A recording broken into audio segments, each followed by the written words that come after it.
이 자리에서 여러분과 함께 말씀을 나눌 수 있는 이 기회를 주신 하나님 앞에 또 교회 앞에 진심으로 감사를 드립니다.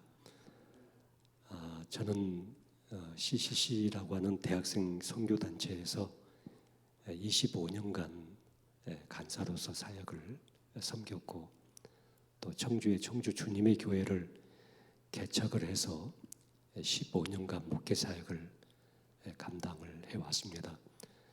1992년도부터 한국 교회 안에서 내적 치유 사역을 섬겨오면서 수만 명의 사람들을 내적 치유 사역을 통해서 만나게 되었습니다. 제가 지금까지 사역을 섬겨오면서 경험했던 중요한 것 한 가지는 사람을 죽이고 망하게 하는 것은 총과 칼이 아니었습니다. 총과 칼로 사람이 죽음으로 끌려가고 망하는 것이 아니라 사람을 죽이고 망하게 하는 배후에는 거짓말이 있었습니다. 사람이 거짓말에 묶이게 되면은 거짓말에 갇히게 되고 거짓말에 끌리게 되고 그 거짓말에 의해서 인생 전체를 살아가게 되고 결국은 그 인생은 망하고 또 죽음으로 주저앉는 것들을 너무 흔하게 많이 보아왔습니다. 호산나 시홀의 이사장님을 역임하셨고 주부편지 발행인으로 계신 박강울 권사님이란 분이 계십니다. 이 박강울 권사님은 42살 때까지 소아마비 인생을 사셨습니다. 상당히 증상이 심한 소아마비 증상을 가지고 살아가다가 42살 되던 해에는 더 이상 한 걸음도 걸을 수 없는 몸의 상태가 되었고 그래서 병원으로 실려가서 정밀 진단을 받게 되었습니다. 온몸을 정밀 진단을 받는 과정 중에 아주 충격적인 사실 하나가 발견이 됐습니다. 그것은 이 박강울 권사님이 소아마비가 아니었다고 하는 것입니다. 소아마비가 아니었는데 42세가 될 때까지 상당히 심각한 소아마비 증상을 가지고 인생을 살아오셨습니다.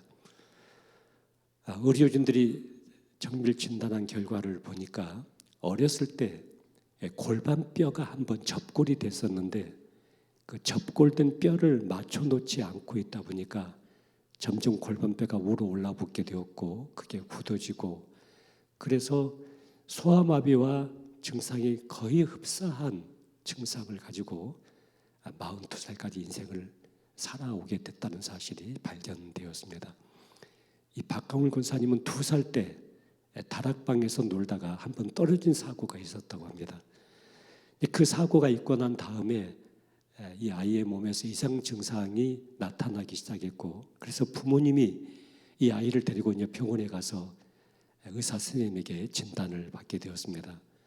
의사 선생님이 이 아이를 진단하고 진단명을 내리기를 이 아이는 소아마비입니다. 우리 한국의 1950년대 후반 또 1960년대 소아마비가 창궐한 적이 있었습니다. 의사 선생님이 의사의 권위를 가지고 내 딸을 진단을 하고 난 결과 진단명이 소아마비로 판정이 되었을 때 이것이 아니라고 거부할 수 있는 부모가 어디 있겠습니까? 우리 딸이 소아마비에 걸렸구나, 소아마비구나. 이것을 운명처럼 받아들일 수밖에 없었고 또 이 박강울 아이도 내가 소아마비라는 사실을 팔자소관으로 여기고 그렇게 인생을 어렸을 때부터 살아왔는데 소아마비가 아니라 그 다락방에서 떨어졌을 때 골반뼈가 접골이 됐던 것입니다. 그 접골된 뼈를 우리가 보통 뼈가 접골되면 딱 뽑아가지고 이렇게 탁 맞추면 되잖아요. 그런데 의사 선생님이 그걸 캐치를 못하신 거예요. 그리고 몇 가지 증상을 이렇게 캐치를 하면서 소아마비와 비슷한 증상이 나타나니까 그냥 소아마비로 진단명을 내리고 말았습니다. 한 의사의 오진 한마디가 한 여자의 일생을 무려 40년 동안이나 소아마비 인생으로 묶어버리고 만 것입니다. 이 박광일 권사님은 이제 병원에 입원을 하고 대수술을 받게 되었습니다. 그리고 6개월 동안 병원에서 재활치료를 받고 6개월 후에 병원에서 퇴원하던 날에는 키가 불쑥 이렇게 커졌다고 합니다. 그리고 완전히 정상인의 모습으로 병원에서 퇴원해서 마지막 생애를 이분은 살아오셨습니다. 여러분, 의사의 오진, 다른 말로 한다면 거짓말이죠. 그 한마디에 오진 그 한마디가 한 여자의 일생을 무려 40년 동안이나 소아마비 인생으로 묶어버리고 만 것입니다. 여러분들 중에 바보 빅터라고 하는 책을 읽어보신 분들이 있을 것입니다. 워낙 유명한 실화에 바탕한 책이기 때문에 많은 분들이 이 책을 읽었습니다마는 미국의 애플사의 사회이사였고 멘사클럽의 회장이었던 빅터에 대한 이야기입니다.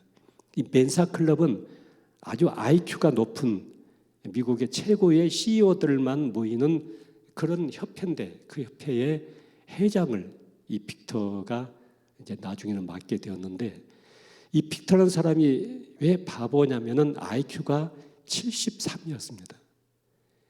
여러분, IQ가 73이니까 바보죠. 그래서 본인도 자기를 생각할 때 나는 IQ가 73밖에 되지 않는 바보다. 바보는 말도 좀 어눌하게 해야 되고요. 바보는 행동도 바보처럼 행동을 해야 되고 바보처럼 살아갈 수밖에 없었고 주위에 있는 친구들과 주위에 있는 모든 사람들도 이 IQ가 73밖에 되지 않는 빅터를 향해서 바보로 낙인을 찍고 손가락질을 하고 너 바보니까 너는 아무것도 할 수가 없다. 바본데 뭘 이런 것을 하려고 하느냐. 이렇게 거절감을 느끼면서 살아갈 수밖에 없었습니다. 그런데 그 기간이 무려 17년 동안 진행이 되었습니다. 한 번은 애플사에서 거리에다가 큰 전광판에다가 수학 문제를 내놓고 누구든지 이 문제가 풀어지는 사람은 아래 전화로 연락해 주십시오 하는 강구판이 서 있었습니다. 수많은 사람들이 그 전광판 밑을 지나가면서 그 수학 문제를 바라봤지만은 그 문제가 풀어지지가 않았습니다. 그런데 어느 날 빅터가 그 전광판을 딱 보고 그 문제를 보는 순간 수학 문제가 풀어지기 시작했습니다. 그래서 애플사에 전화를 하고 애플사는 긴급하게 이 빅터를 면담을 하고 나서 특별 채용을 하게 되었습니다.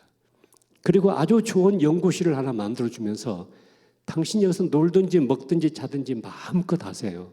다만 당신 머리에서 나오는 아이디어만 우리 회사에 주시면 됩니다. 나중에 이 빅터를 통해서 많은 발명품들이 만들어지기 시작했는데요. 나중에 확인된 것은 이 빅터 IQ가 73이 아니고 173이었습니다. IQ가 173인데도 불구하고 이 73이라는 거짓말에 묶여 있다 보니까 무려 17년 동안 이 빅터가 바보로서 인생을 살아갈 수밖에 없었습니다. 그렇게 된 배경에는 여러 가지 사연이 있었습니다만 학교에서 IQ 검사를 했고 선생님들끼리 교무실에서 우리 반에 빅터라는 아이가 있는데 이 아이가 IQ가 73밖에 되지 않네. 이 말을 그 학급에 있는 학생이 옆에서 들었습니다. 그게 이제 퍼지게 되었고 그게 많은 사람들에게 알려지게 되었고 그래서 이 빅터의 IQ가 73이라는 사실을 공개하게 드러나게 됐는데 나중에 이제 이 빅터가 그 선생님을 만나게 됩니다. 그리고 그 선생님과 함께 학교에 가서 캐비넷 속에 과거에 IQ를 검사했던 검사지를 찾아냅니다. 그리고 검사지를 찾아내서 이 빅터의 IQ 검사지를 찾아보니까 정확하게 빅터 IQ가 173으로 표시가 되어 있었습니다. 선생님이 감히 우리 학급에 IQ가 173 정도 되는 천재가 있을 것은 상상도 해보지를 못했습니다.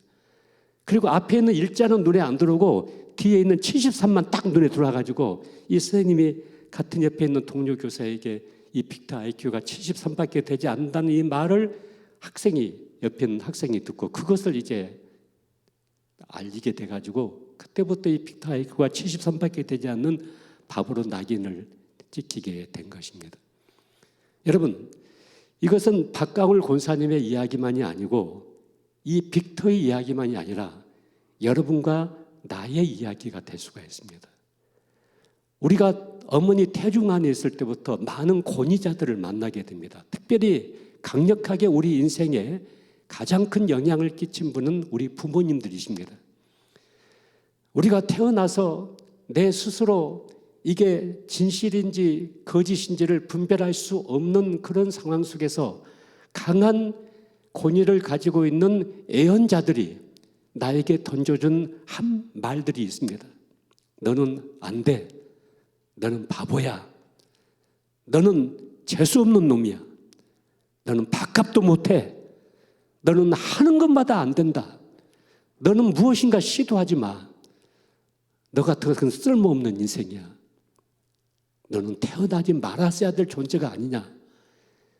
이런 험한 거짓된 메시지, 거짓된 예언이 어떤 권위를 가지고 있는 부모라든가 친구라든가 선생님이라든가 매스컴을 통해서 또 세상의 물질적인 가치관을 통해서 나에게 전파될 때 이것이 진실인지 거짓인지를 분별할 수 없는 상황 속에서 이 거짓말이 강력하게 내 속사람을 결박시켜버리게 됩니다.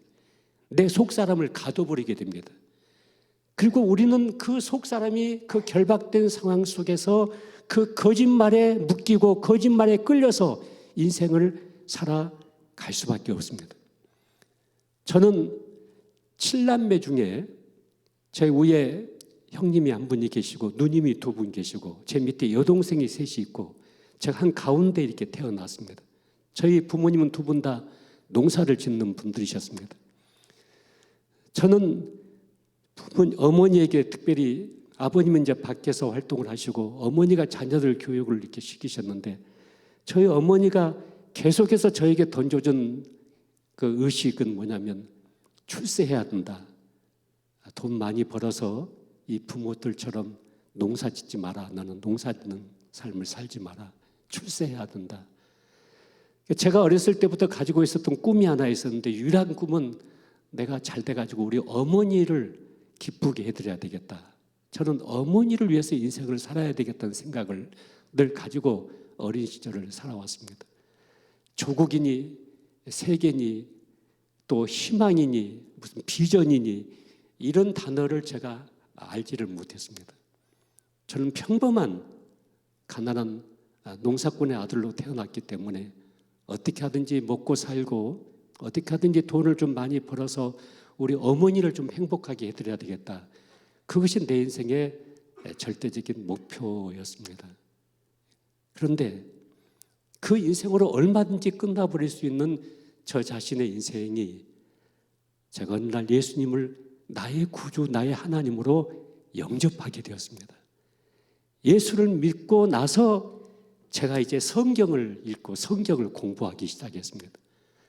그러는 과정 중에 내가 얼마나 많은 거짓된 메시지, 거짓된 예언에 나 자신이 묶여 있었는지를 확인할 수가 있었습니다. 사람마다 자신에 대한 셀프 이미지를 가지고 있습니다. 내가 누군가, 내가 어떤 사람인가, 어떤 가치가 있는가. 이 자신에 대한 아이덴티티, 이 정체성을 가지고 있습니다. 이 자신에 대한 정체성을 어떻게 형성했느냐에 따라서 사람마다 자존감이 달라지게 됩니다. 아주 극히 낮은 자존감을 갖고 있는 사람은 나는 별로 쓸모없는 인생이다. 나는 잘하는 것이 없다. 나는 똑똑하지 못하다. 나는 금수집에서 태어나지 못했다. 나는 바보다. 나는 때로는 재수가 없는 인생이다. 이렇게 낮은 자존감이 그 사람을 결박하고 있는 동안에는 계속해서 깊은 열등감 속에 빠질 수밖에 없습니다. 그 열등감은 피해의식을 만들어내고 비교의식을 만들어내서 궁극적으로 그 인생을 주저앉게 만드는 큰 원인이 될 수밖에 없습니다. 이 자존감이 건강한 사람은 굉장히 여유가 있습니다. 사람이 내공이 있다 그런 얘기를 합니다만은 사람이 내적인 내적인 힘을 가지게 될 때 이 세상을 힘있게 살아갈 수가 있습니다. 여러분, 겉사람을 아무리 잘 먹이고 잘 입혀도 사람이 힘이 나는 게 아닙니다. 괜히 연필이나 부러뜨려 놓지 뭐 잘하는 것이 없습니다.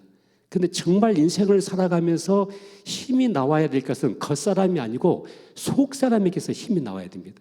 여러분, 속에서 힘이 나와야만이 무엇인가 도전도 할 수가 있고, 속에서 힘이 나와야만이 내가 이것을 해야 되겠다, 이 목표를 내가 달성해야 되겠다, 반드시 내가 이 삶을 살아야 되겠다, 이 인생을 내가 만들어야 되겠다, 이 작품을 해야 되겠다, 이 속에서 힘이 나야만이 그 인생은 달라질 수가 있는 것입니다. 그래서 성경은 너희 속사람을 능력으로 강건하게 하라고 우리에게 명령하고 있습니다.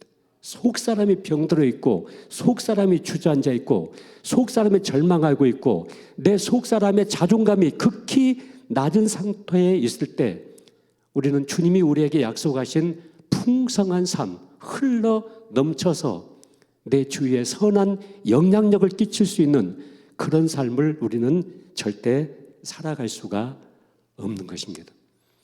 오늘 본문의 말씀은 거라산 지방에 군대 귀신 들린 한 청년의 정신을 온전케 하셨던 한 역사적인 사건이 오늘 본문 속에 기록이 되고 있는데, 제가 세 가지로 오늘 본문 말씀을 나누어서 말씀을 드리려고 합니다. 첫째는 1절부터 5절까지 보시면 한 사람의 인생이 어디까지 망가지고 무너질 수 있는가를 우리가 볼 수가 있습니다.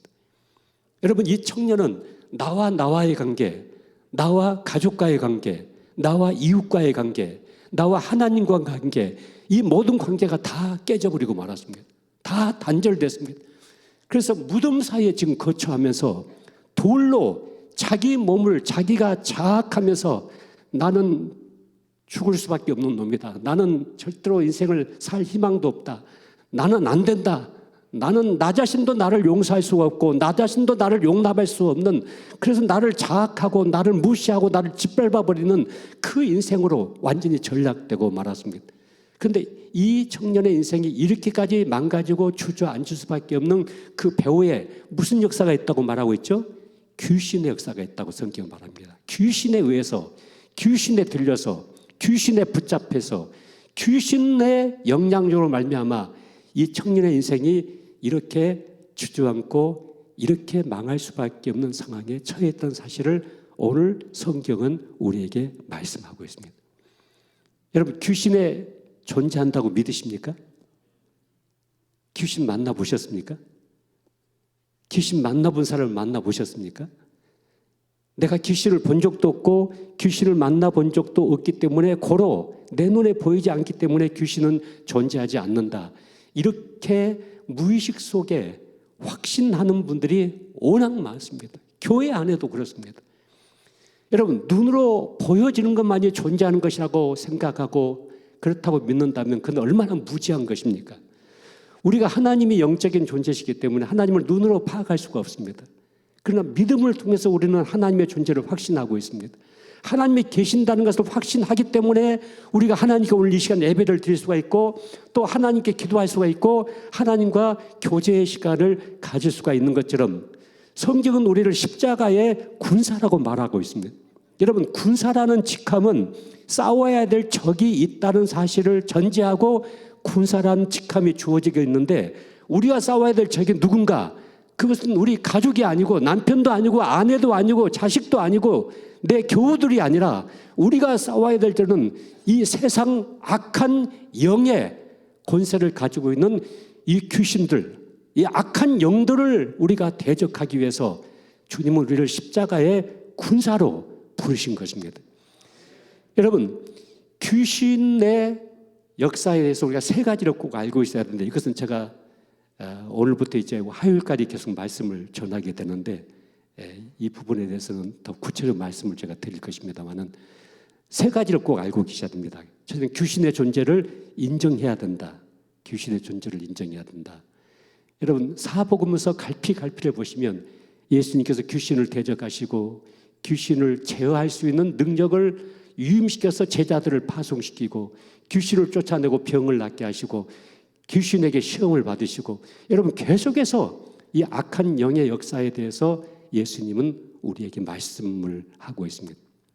살인, 강도, 강간, 인간의 형상을 파괴시키고 우리를 신앙에서 멀어지게 만들고 가정을 무너지게 만들고 내 자녀들을 죄악으로 끌고 가고 있는 이 어둠의 역사의 배후에 악한 귀신의 역사가 있다는 사실을 여러분 확신하셔야 됩니다.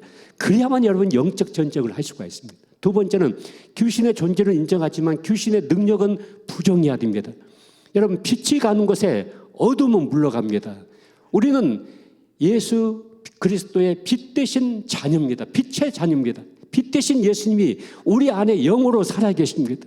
그렇기 때문에 여러분, 천년의 어두움도 작은 촛불 앞에서 그 어둠이 무력화되어 버린 것처럼 우리가 예수 그리스도의 빛 가운데 있고 빛의 자녀고 빛의 나라 속에 있기 때문에 또 빛 대신 주님이 우리 안에 살아계시기 때문에 절대로 악한 귀신이 우리를 어찌할 수가 없습니다. 그래서 이 귀신에 대한 두려움에서 우리는 벗어나야 됩니다. 많은 그리스도인들이 귀신에 대해서 막연한 두려움을 가지고 있습니다. 귀신이 나를 해코지 하면 어떻게 할까? 우리 가정을 해쳐버리면 어떻게 할까? 나를 미혹하면 어떻게 할까? 계속해서 이 귀신에 대한 두려움을 갖고 있는데 이게 귀신의 속임수입니다. 이게 귀신의 거짓입니다. 귀신의 존재는 인정하지만 귀신의 능력은 부정하고 이 귀신을 예수 그리스도 이름으로 대적하라고 성경은 말씀합니다. 대적해야 한다.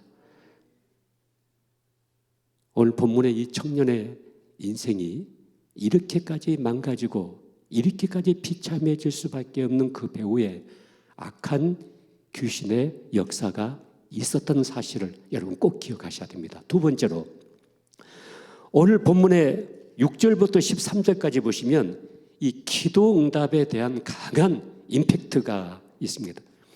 이 귀신 들린 청년이, 다시 말해서 귀신이 예수님 앞에 와서 무릎을 꿇고 7절 말씀 보시면 큰 소리로 뭐 했어요? 부르짖어 가로되. 10절 말씀 보세요. 간절히 뭐 했어요? 구하더니. 12절 말씀 보세요. 이에 뭐하여 가로되? 간구하여 가로되. 여러분, 이것을 우리 기독교식으로 지금 말한다면 귀신이 예수님 앞에 나와서 무릎 꿇고 지금 뭐 하고 있는 거예요? 기도하고 있는 거죠.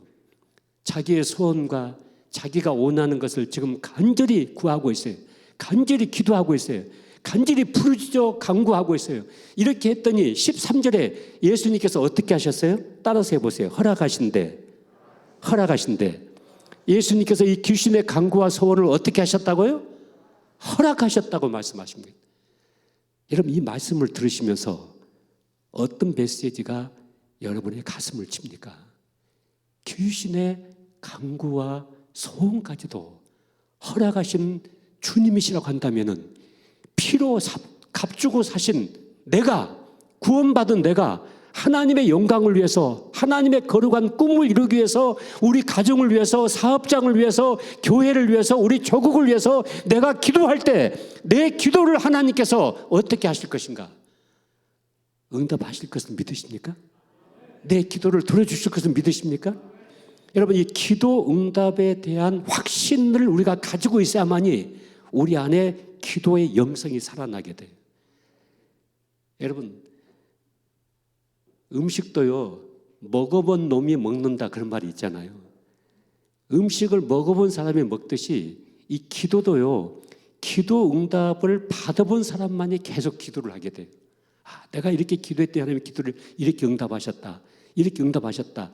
그 기도 응답을 확신하는 사람만이 계속 기도하게 되고, 기도하는 사람을 통해서 하나님은 역사하기 시작하셔요. 너는 내게 부르짖으라. 내가 내게 응답하겠고, 내가 알지 못하는 크고 비밀된 것을 내가 너에게 보여주리라. 내 입을 넓게 열라. 내가 채우리라. 구하라, 찾으라, 문을 두드리라.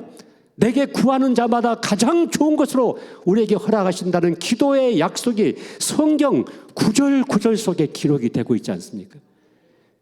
여러분, 우리는 새해를 맞이해서 많은 근심, 걱정거리가 우리 안에 있어요. 해결해야 될 문제들이 우리 앞에 산 넘어 산이 또 다가오듯이 계속 밀려오고 있어요. 그 앞에서 무릎 꿇고 주저앉고 절망해 버려야 되는가? 아니면 기도로 그 문제를 뚫고 나가야 되는 것인가?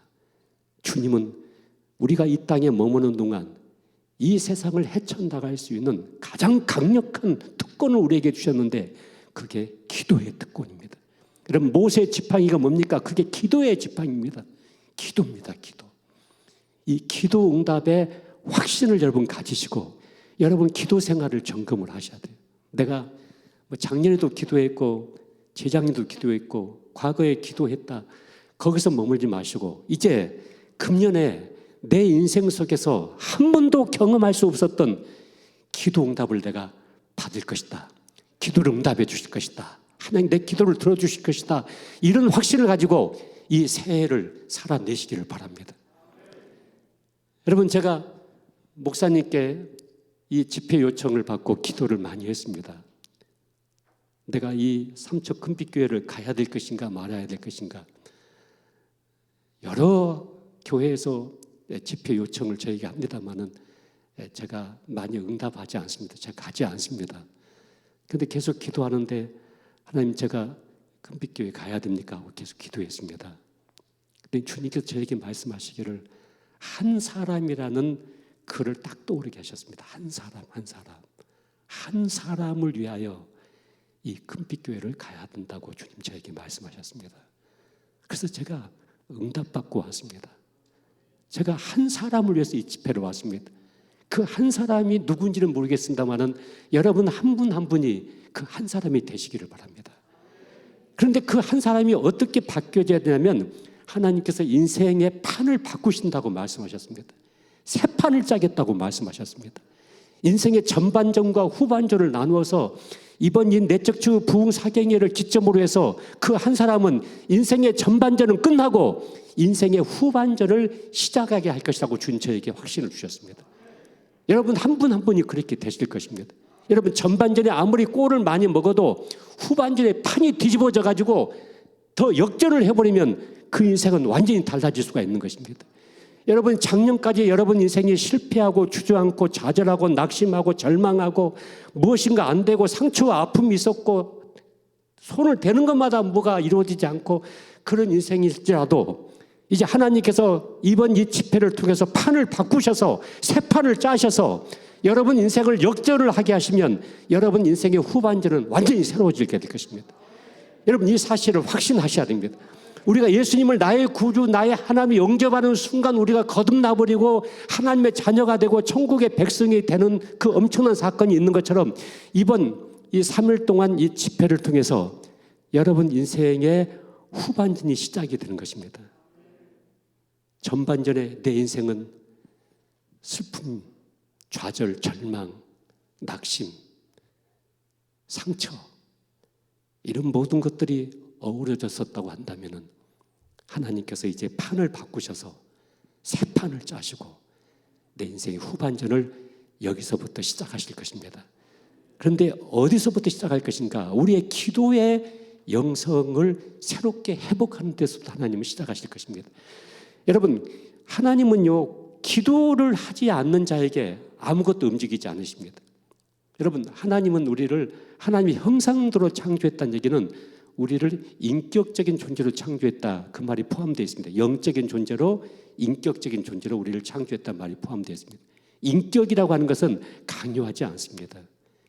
인격자는 안에서 문을 열어줄 때까지 밖에서 기다리고 있습니다. 그러나 도둑놈과 강도는 담 넘어가고 대문을 부수고 들어갈 것입니다. 하나님이 인격적으로 우리를 대우하십니다. 그럴 때 우리가 하나님을 향해서 기도하기 전까지 간구하기 전까지 우리가 문을 열어놓고 하나님을 요청하고 환영하기 전까지는 하나님 절대 내 인생 속에 들어오지 않습니다. 왜냐하면 인격적인 관계이기 때문에 그렇습니다. 우리가 기도해야만이 구해야만이 간구해야만이 입으로 구하고 손으로 두들기고 발로 찾아가고 하나님께 찾고 구하고 구할 때 너는 내게 부르짖어라 내가 내게 응답하겠고 내가 알지 못하는 크고 비밀된 것을 내가 너에게 보여주겠다. 여러분 지금까지 여러분 인생을 살아오면서 경험했던 그 어떤 기도의 응답보다도 금년 이 새해 여러분 인생 속에서 가장 결정적인 기도가 응답이 될 줄 믿습니다. 가장 결정적인 하나님의 사랑과 은혜가 체험될 줄 믿습니다. 여러분 기대를 가지셔야 됩니다. 저를 어저께 여기 삼척에 태워다 주신 저희 교회 부목사님이 저를 이제 태워다 주면서 저한테 이렇게 물었습니다.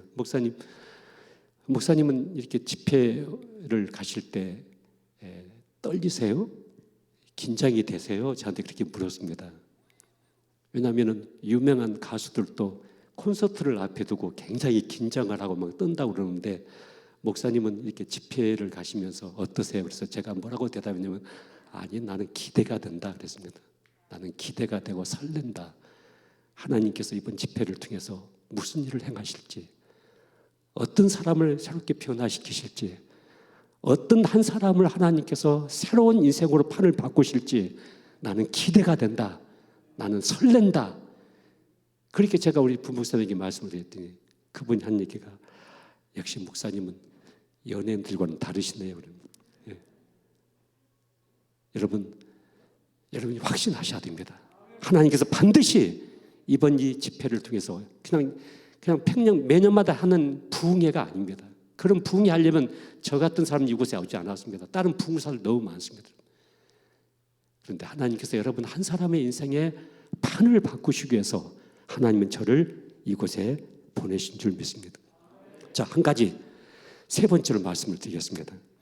오늘 본문 13절 말씀을 보시면 예수님께서 이 청년의 정신을 온전케 하고 또 한 사람의 인생을 새롭게 회복하기 위하여 돼지 몇 마리가 죽습니까?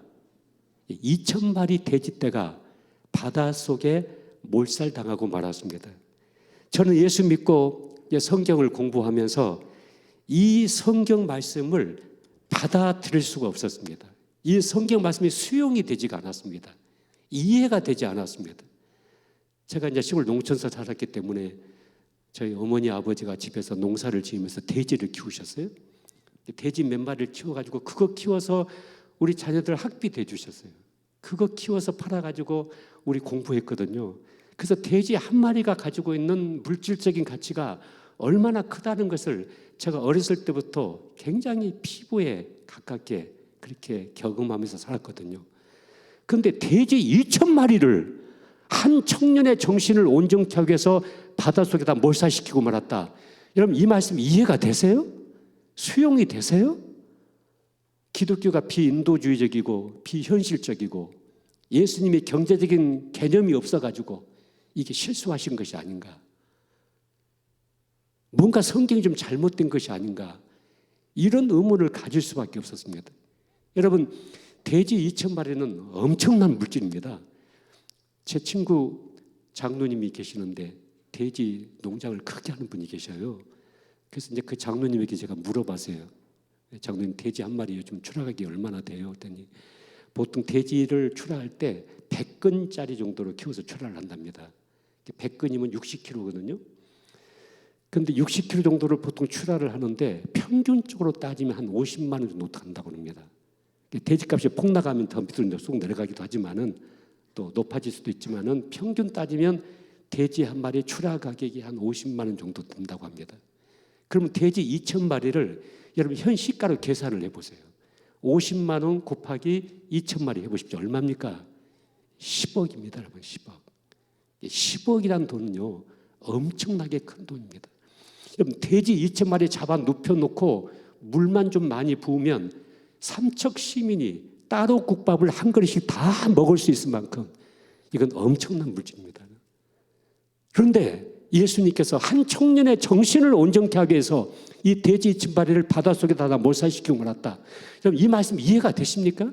이 말씀이 수용이 되십니까? 이게 합리적이고 이게 논리적입니까? 절대 이 말씀을 받아들일 수가 없는 거예요. 그런 의문을 안고 제가 계속 성경을 읽어나갔는데 어느 날 마태복음 16장 26절 말씀에 제가 부딪히게 됐어요. 예수님께서 한 사람의 생명의 가치를, 한 사람의 영혼의 가치를 어떻게 말씀하셨냐면 사람이 만일 온 천하를 얻고도 자기 목숨을 잃으면 무엇이 유익하리요? 사람이 무엇을 주고 자기 목숨과 바꿀 수가 있겠느냐?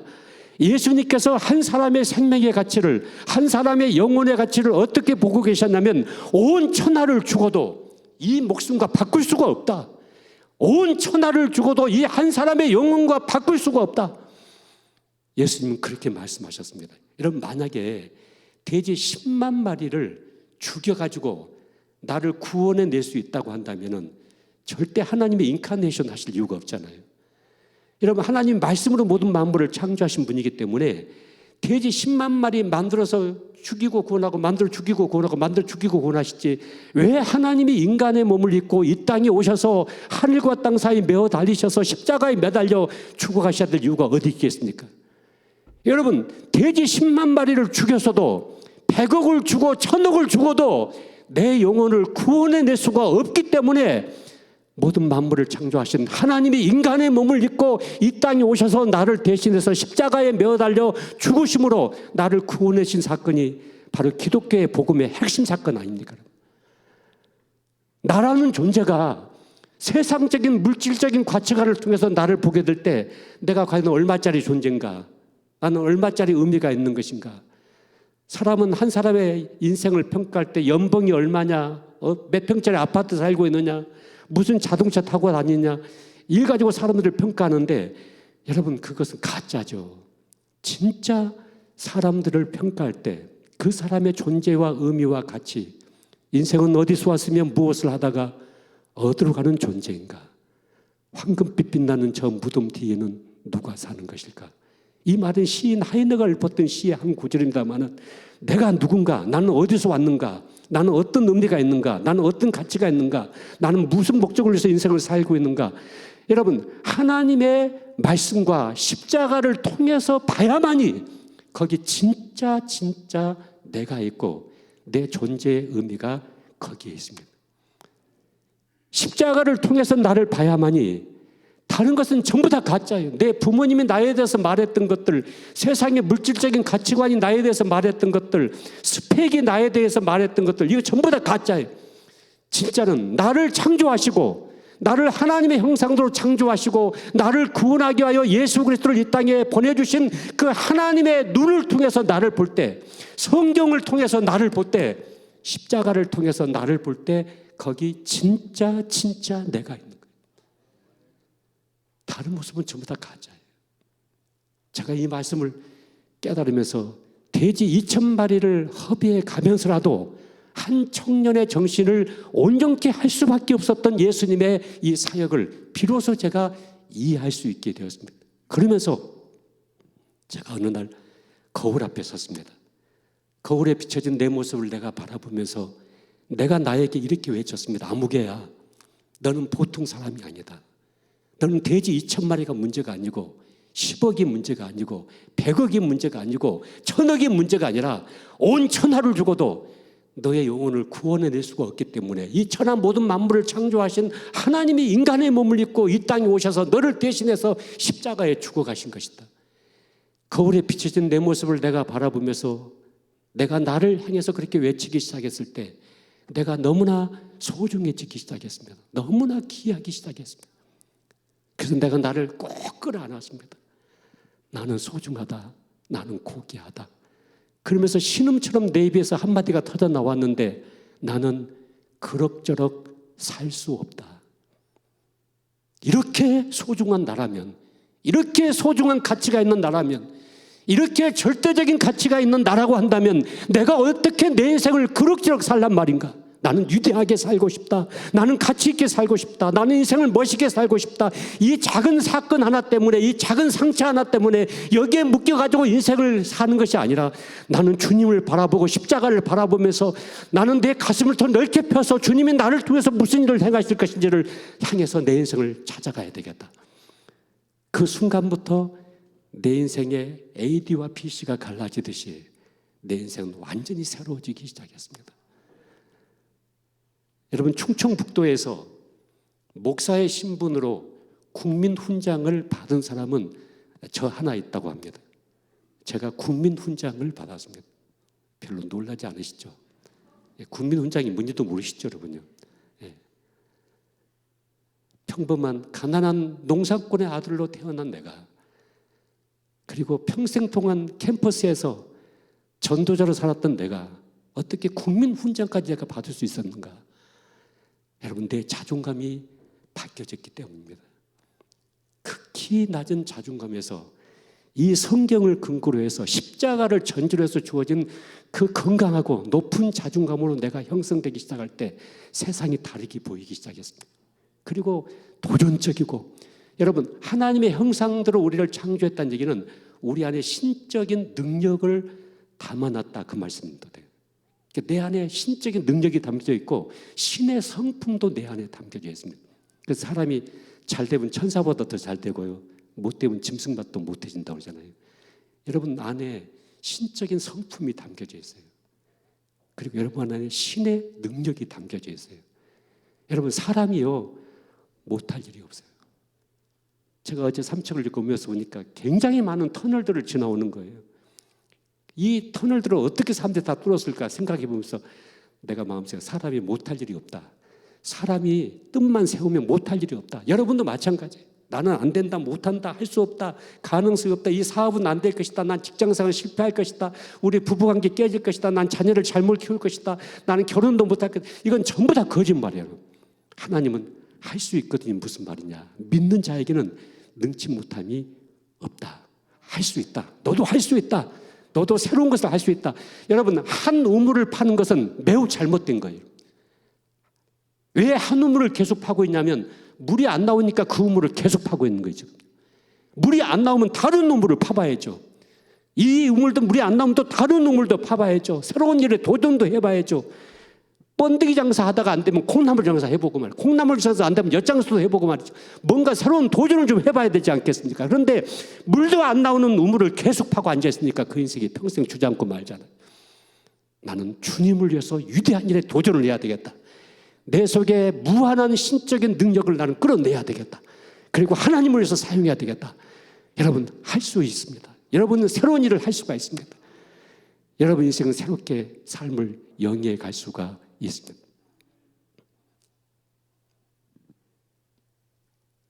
저희 어머니 아버지가 제가 이제 국민학교 5학년 때 저희 집이 흉년이 들어가지고요 너무 어려웠어요. 그냥 저희 집만 흉년이 든 것이 아니고 저희 고을 전체가 다 흉년 들었어요. 여러분, 제가 국민학교 5학년 때는 보릿고개가 생생하게 있었던 시절이고요, 사람들이 굶어 죽는 사람들도 있었어요. 그때는 사회 안전망이 구축이 안 돼 있다 보니까 굶어 죽는 거예요. 근데 저희 집이 흉년 들어가지고 날마다 죽을 먹었어요. 밥을 먹지를 못했어요. 근데 저희 7남매인데 형제들이 9식구잖아요, 식구가요. 그런데 어느 날은 그 죽도 먹을 수 없는 막다른 한계에 우리 가정이 딱 부딪힌 거예요. 그래서 하루 종일 아무것도 먹지 못하고 온 식구가 그냥 방에 누워 있었어요.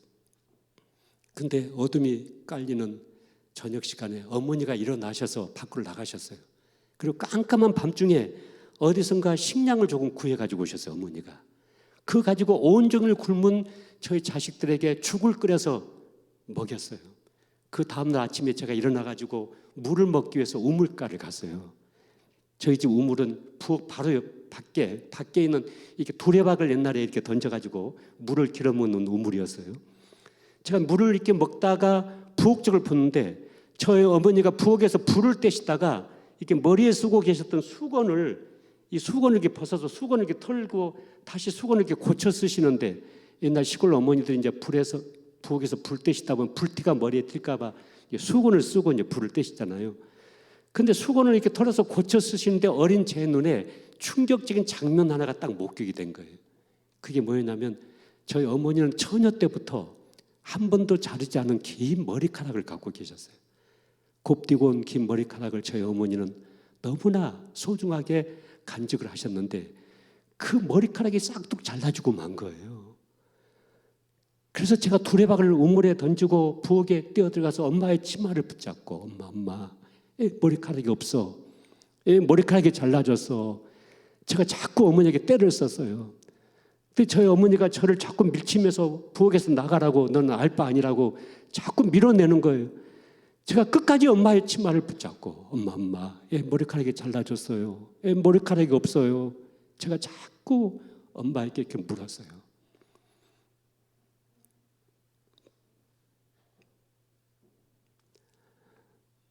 지금도 이 말을 하면 제가 가슴이 미어지는 이렇게 서름이 있어요. 그때 저희 어머니가 저를 이렇게 보실 때만 한 얘기가 엄마 머리카락 잘라주고 쌀 2대와 바꿔왔어 그랬습니다. 이 어머니가 세상 떠나셨어요. 제가 이 엄을 마지막 제가 했어요. 수의를 입히지 않고 진달래 꽃이 쏟아 놓아진 예쁜 한복을 엄마에게 입혀드렸어요. 그리고 마지막 입간을 제가 시켰어요. 그 곱디고 긴 머리카락을 잘라주고 쌀 2대와 바꿔왔다는 엄마의 말씀을 들으면서 견딜 수가 없더라고요. 그래서 부엌에서 뛰쳐나가서 막 울었어요. 엉엉 울었어요. 그리고 국민학교 5학년밖에 내가 안 됐지만은 우리 어머니를 위해서, 우리 가정을 위해서 내가 무엇인가를 해야만 된다고 막 생각이 드는 거예요. 그런데 그 시골 농촌에서 국민학교 5학년짜리가 할 수 있는 것이 아무것도 없는 거예요.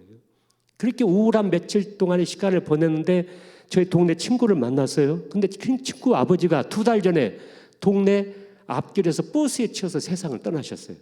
근데 이 친구가 나에게 무슨 말을 하냐면 며칠 전에 버스 회사에서 자기 집에 돈을 많이 가지고 왔대요. 그러니까 교통사고 나서 유자로 받은 것인데 저는 어린 나이에 단순하게 생각하기를 사람 교통사고로 죽으면 그 가족들이 돈을 많이 받는다. 이 생각을 제가 단순하게 했고요. 나도 교통사고로 죽었으면 좋겠다. 나도 교통사고로 죽으면 우리 엄마 아빠가 돈을 많이 받을 수 있지 않겠는가. 그런 생각을 가지고 어느 날 뿌옇게 먼지를 풍기는 신장로길에 제가 서 있었어요. 그때 트럭들이 여러 대가 이렇게 지나가고 있었어요. 그 앞에서 뛰어들까 말까 망설이고 주저하고 망설이다가 제가 끝내는 뛰어들지를 못했어요. 제가 만약에 그때 뛰어들었다고 한다면 우리 어머니 아버지는 내 생명의 가치를 얼마 정도 평가를 받을 수 있었을까요? 100만 원 받을 수 있었을까요? 아니면 200만 원 받을 수 있었을까요? 나는 나라고는 존재 가치를 단돈 100만 원, 200만 원 생각하면서 살아왔던 어린 시절이 있었어요. 그러던 내가 예수 믿고 오늘 이 성경 말씀을 통해서 돼지 2,000마리를 죽여가면서라도 한 청년의 정신을 온전케 하셨던 이 예수님의 사건을 생각을 해보게 됐어요. 하나님이 나를 이처럼 사랑하사 독생자를 주셨으니, 여러분 이 말씀은 예수 그리스도와 나를 물물 교환했다는 말씀이에요. 그러니까 하나님이 나를 보실 때 내 존재 가치와 예수님의 존재 가치를 동등하게 보신 거예요. 하나님이 나를 이처럼 사랑하사 독생자를 주셨다고 성경은 말씀하죠. 여러분 성경 말씀을 통해서 십자가를 통해서 나를 봐야만이 하나님이 나를 창조하시고 나를 구원해 주신 진짜 내가 거기 있는 거예요. 거기. 여러분 이 말씀을 붙잡으셔야 돼요. 이 말씀을 먹고 마셔야 돼요. 그래야만 여러분의 자존감이 건강해져요. 자존감이 건강해져야만이 속 사람이 강건해질 수가 있어요. 여러분 속 사람이 강건하고 건강해야만이 누가 좀 건드려도 괜찮아요. 여러분 보세요. 여기 상처가 하나 있잖아요. 그 상처가 아물지 않았을 때 옆에 누가 지나가면서 옷깃만 스쳐도 악 하고 소리를 지르잖아요. 왜냐하면 이 상처가 아물지 않았기 때문에 그래요.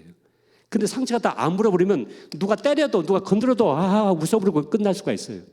여러분 우리가 사람과의 관계 속에서 가족과의 관계 속에서 상처와 아픔들이 있어요. 그런데 작은 상처도 아물지 않았을 때는 고통이 있고 그 상처로 말미암아서 그 삶의 질이 전부 다 바뀌어질 수가 있어요. 그러나 속 사람이 건강해 버리면 그런 모든 상처가 하나님 안에서 깨끗하게 치유가 되고 내 속 사람이 건강해지게 되면은 여러분 다가오는 모든 현실, 비바람과 눈보라를 뚜벅뚜벅 황소처럼 뚫고 나갈 수 있는 힘이 있고 내적인 힘이 있고 하나님이 내 아버지시잖아요. 내 아버지시잖아요. 나의 진짜 아버지시잖아요. 그 아버지를 향하는 내 사랑과 은혜가 계속해서 내 안에서 흘러갈 수밖에 없어요. 말씀을 마치도록 하겠습니다. 여러분이 여러분 자신을 생각할 때 이렇게 생각할 수가 있어요. 이게 5만 원짜리잖아요. 근데 이게 이제 이렇게 써도 5만 원인데 이게 이제 구겨져 있어도 이건 여전히 5만 원의 가치가 있는 거예요. 그렇죠? 이게 이제 땅바닥에 떨어져 발로만 밟혀 있고 더럽혀져 있어도 이건 여전히 5만 원 가치가 있는 거예요. 그리고 이게 좀 찢겨져 있어도 이건 여전히 5만 원 가치가 있는 거예요. 내가 나를 생각할 때 나는 과거가 있는 인생이다. 나는 누군가에게 짓밟힌 인생이다. 누군가에게 더럽혀진 인생이다. 나는 누군가로부터 찢겨진 인생이다. 그로 나는 존재의 의미가 없고 가치가 없다. 나는 별로 소중하지 않은 사람이다. 여러분 이것은 거짓된 생각이에요. 내가 비록 과거가 있고 어두운 제약이 있고 어두운 실패와 실수가 있고 누군가에게 짓밟혔고 누군가에게 찢겨진 상처와 아픔을 내가 가지고 있다 하더라도 나를 만드신 하나님이 나를 보실 때 내 존재 가치는 하나도 바꿔지지 않았어요. 온 천하를 주고도 바꿀 수 없을 만큼 내가 너를 인하여 기쁨을 이기지 못한다 말씀하십니다. 시편 27편 10절을 보면 내 부모는 나를 버렸으나 여호와는 나를 영접하신다. 부모까지도 나를 버릴 수가 있어요. 나를 거부할 수가 있어요. 그러나 진짜 나를 만드신 분은, 나를 창조하신 분은, 내 생명을 붙잡고 계신 분은, 나를 구원하신 분은 하나님 아버지시기 때문에 부모가 나를 거부하고 부모가 나를 버린다 할지라도 하나님 아버지는 나를 영접하신다 이렇게 말씀하셨어요. 여러분 이 말씀을 붙잡고 일어나셔야 돼요. 여러분 속사람이 일어나셔야 돼요. 여러분 자존감을 건강하게 세우셔야 돼요. 건강하면 우리가 다가오는 모든 현실과 상황과 환경 앞에서 우리는 당당하게 이겨나가면서 새로운 인생을 살아가게 될 줄로 믿습니다. 여러분 나를 사랑하신 하나님의 사랑이 구체적으로 어떻게 표현됐는가를 이 영상을 통해서 한번 보도록 그렇게 하겠습니다. 그리고 오늘 저녁에는 특별히 이 쓴뿌리와 용서라는 과정을 여러분에게 말씀을 드릴 텐데 결정적인 그런 시간이 될 것입니다. 판을 바꾸는 시간이 될 것입니다. 이 영상을 봐주십시오.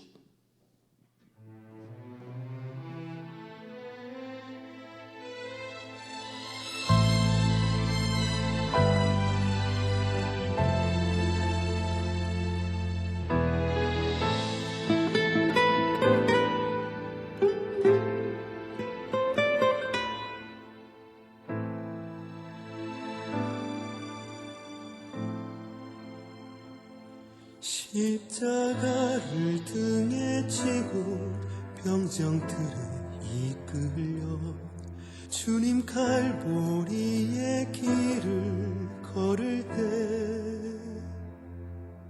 사람들은 몰려왔네. 죽음의 길 걷는 그를 보려고.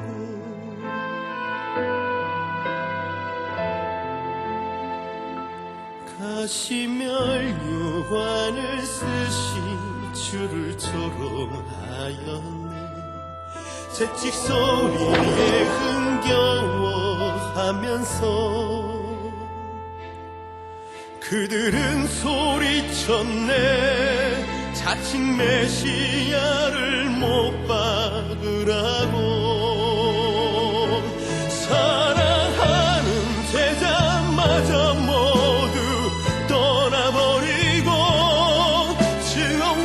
멸시의 비웃음 속에서 너와 나를 위한 그의 절한 사랑 때문에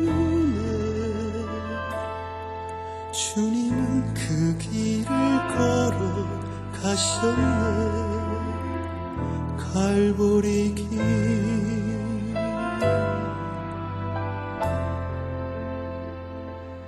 사람들은 말을 했네. 이젠 모두 끝이라고. 더 이상 그를 기대할 수 없다고. 자신마저 못 구원함. 그는 메시아일 수가 없다고. 갈보리의 그 길만이 진정 구원의 길인 것을 그 누구도 이해하지 못했지만 너와 나를 향한 하나님의 사랑 때문에 주님은 그 길을 걸어가셨네. 고난의 길. 십자가에서 흘린 보혈은 예루살렘 유다와 땅 끝까지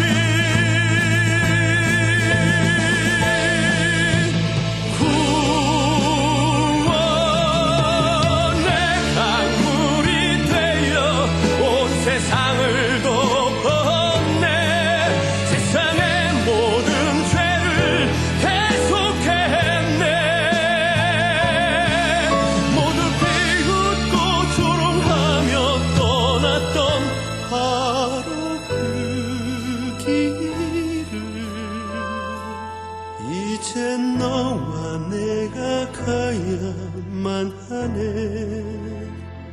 생명의 길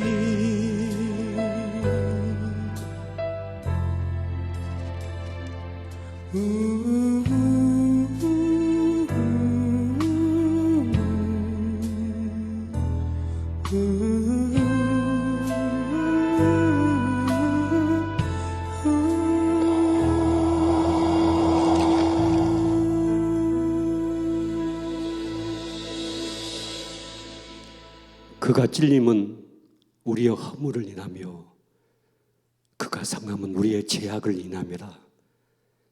그가 징계를 받음으로 우리가 평화를 누리고 그가 채찍에 맞음으로 우리가 나음을 입었도다.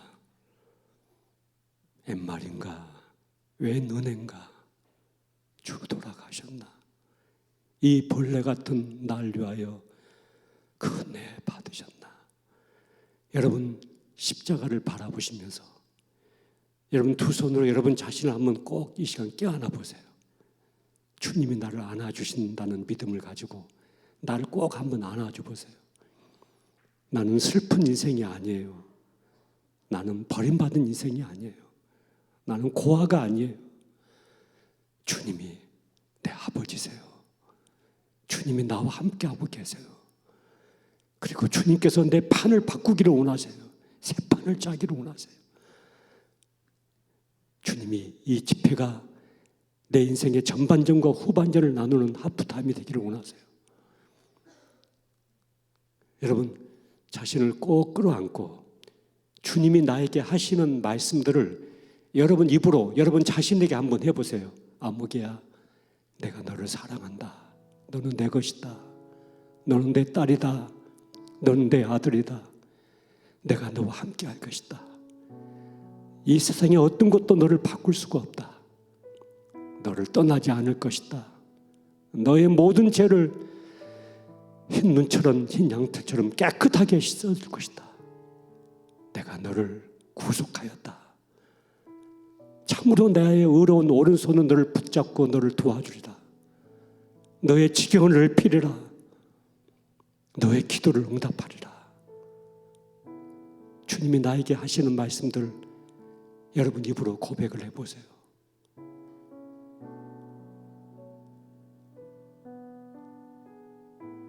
그리고 여러분 이 시간 주님을 향해서 아버지 하고 한번 불러보세요. 아버지, 아버지, 손내서 불러보세요. 아버지, 아버지, 아버지, 아버지 사랑합니다. 아버지 사랑합니다. 나도 나를 사랑합니다. 나도 나를 존귀한 자로 대접하겠습니다. 나도 나를 고귀하게 여기겠습니다. 나도 나를 용납하겠습니다. 주님이 나를 용서하신 것처럼 나도 나를 용서하겠습니다. 주님 감사합니다. 주님 감사합니다. 내 인생의 판을 바꾸기를 원하시는 주님, 새해를 행하기를 원하시는 주님, 이번 이 집회가 내 인생의 전반전과 후반전을 나누는 복된 시간이 될 것 믿습니다. 주님 감사합니다. 우리 자존감을 건강하게 회복시켜 주시고 일으켜 주시고 우리 속사람을 능력으로 강건하게 이 시간 붙잡아 주시는 것을 감사합니다. 예수님 이름으로 기도합니다. 아멘.